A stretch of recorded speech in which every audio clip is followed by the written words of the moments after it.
আসসালামু আলাইকুম। সারা দেশে 59% এসএসসি পরীক্ষার্থী পাশ করেছে, বাকি 41% ফেল করেছে। আসলে এবার ফেলের হারটা একটু বেশি বেড়ে গেছে, একটু বেশি না, অনেক বেশি বললেই হয়। এই যে আসলে এই যে ফেল হওয়ার পেছনের কারণটা কি? আসলে এইচএসসি পরীক্ষা দেওয়ার পর থেকে হচ্ছে কি, স্টুডেন্টরা যখন কলেজে যায় দেখা যায় তখন আর স্টুডেন্টগুলো স্টুডেন্টের মধ্যে থাকে না, তারা হয়ে যায় একটা ডান্স পার্টি, একটা টিকটকার, একটা ফেসবুকার, আরেকটা গ্রুপে পার্কে। মানে ওই স্টুডেন্টগুলো আর স্টুডেন্ট থাকে না, তারা ঘুরবে পার্কে, তারা ফ্রেন্ড সার্কেল নিয়ে ঠঙে আড্ডা দিবে, তারা বিভিন্ন ধরনের পার্টি করবে বিভিন্ন জায়গায়। বইয়ের সাথে হয়তো বা আর কোন বছরে যে দেখা হয়, কোন বছরে যে সাক্ষাৎ হয় এদের মনে থাকে না, এদের স্মরণ থাকে না। করোনার কারণে অটো পাস, এই অটো পাসের কারণে কিন্তু আমাদের দেশের শিক্ষার্থী কি পরিমাণ লস হয়েছে এটা এখনই হারে টের পাওয়া যাচ্ছে। পাশাপাশি এই যে এবার এত পার্সেন্ট পরীক্ষায় ফেল হওয়ার রিজনটা কিন্তু অভিভাবকদের দায়ভার নিতে হবে, তাদেরকে একটু সতর্ক হতে হবে। আর সাথে হচ্ছে কি, এবার সরকারের প্রতি আমি একটু সাধুবাদ জানাই এভাবে কঠোরভাবে রেজাল্ট দেওয়ার জন্য। কারণ হচ্ছে কি, কঠোর যদি রেজাল্ট না হয় স্টুডেন্টরা কখনো পড়াশোনায় মনোযোগ দিবে না, কখনো তারা ভালো কিছু জ্ঞান অর্জন করতে পারবে না। শুধুমাত্র যে পরীক্ষা দিয়ে পাশ করলে হবে না, এই পরীক্ষা থেকে কি শিখেছি, এই পড়ালেখা থেকে কি শিখেছি, এটা হচ্ছে মেন কথা। অনেকে দেখবেন ভালো মতো বাংলাও পড়তে পারে না, অনেক শিক্ষার্থী থাকবে। এই যে আমি যেহেতু চট্টগ্রামের ছেলে, চট্টগ্রামের বিভিন্ন পার্ক, বিভিন্ন জায়গায় প্লেসে দেখি ছেলেরা হচ্ছে কি, বিশেষ করে সিআরবি এই জায়গাতে যদি একটু কোনো কাজে যাই দেখা যায় কি, মানে পুরা টিকটকারের বরফ। এগুলা কারা?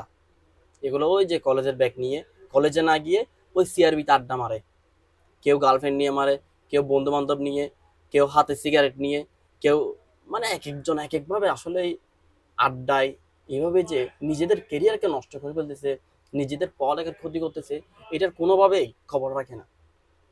সাথে অভিভাবকরাও কোনো খবর রাখে না। এই যে এই পাশের ফেলের এই হারটা থেকে অভিভাবকদের একটা শিক্ষা নিতে হবে যে তাদের ছেলেদেরকে, তাদের ছেলে মেয়েদেরকে যাতে আরো বেশি সতর্ক থাকে। যারা এসএসসি পরীক্ষায় ফেল করেছেন তাদেরকে একটা নিউজ দিতে চাই, তাদেরকে একটা মেসেজ দিতে চাই, 1 বছর সমস্যা নাই, কিন্তু সামনে যাতে আরো ভালো রেজাল্ট হয়, এই ফেলটা যেন আরো ভালো রেজাল্ট হয়, এবং ভবিষ্যতে যেন এই রেজাল্ট ভালো ভালো জায়গায় কাজে দেয়। সো যারা এভাবে পড়ালেখার নাম দিয়ে বিভিন্ন পার্কে, বিভিন্ন ফ্রেন্ড সার্কেল নিয়ে ঘোরাফেরা করতেছেন তাদেরকে সতর্ক করতে চাই। আসলে ইন্টার লাইফ এসএসসি পরীক্ষার পর থেকে, অর্থাৎ ইন্টারমিডিয়েট পর থেকে হচ্ছে এই যে এসএসসি, এই সময়টা হচ্ছে খুব গুরুত্বপূর্ণ সময়। প্রতিটা ছেলের ক্ষেত্রে, ছেলে হোক বা মেয়ে হোক, এই সময়টাকে যারা হেলাফেলা করে পড়ালেখার নাম দিয়ে ঘোরাফেরা করেন, নিজের জীবনটাকে একদম শেষ করে দেন, তারা কিন্তু ঠিক কয়েক বছর পরে যায় অনেক বেশি আফসোস করবেন। 19-20 বছরের যারা এসএসসি পরীক্ষা দিচ্ছেন তাদের যে সময়টা হচ্ছে খুব গুরুত্বপূর্ণ সময়। সো এটা পড়ালেখা করলে ঠিকভাবে পড়ালেখা করবেন, আদারওয়াইজ যে কোনো কাজ মনোযোগ সহকারে করতে হবে। কারণ এই সময়টা হচ্ছে জীবনের সবচেয়ে সেরা সময়, সবচেয়ে গুরুত্বপূর্ণ সময়।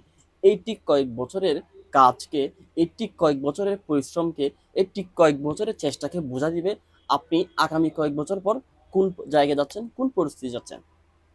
সো যারা অভিভাবক আছেন অবশ্যই ছেলে সন্তান, মেয়ে সন্তান সবার খোঁজ খবর রাখবেন, যাতে তাদের নিজের কেরিয়ারকে ধ্বংস না করে। পাশাপাশি এই যে পড়ালেখার, বাংলাদেশের পড়ালেখার খাতটা অনেক বেশি ধ্বংস হয়ে যাচ্ছে, যাতে কেউ একজন চাইলে ফ্রিতে বাইরে যেতে পারতেছে না, কারণ এই পড়ালেখার দুর্বলতা। সো সবাই অনেক বেশি সতর্ক থাকবেন, ভালো মতো পড়ালেখা করবেন এবং যে কোনো কাজকে মনোযোগ দিবেন। আসসালামু আলাইকুম।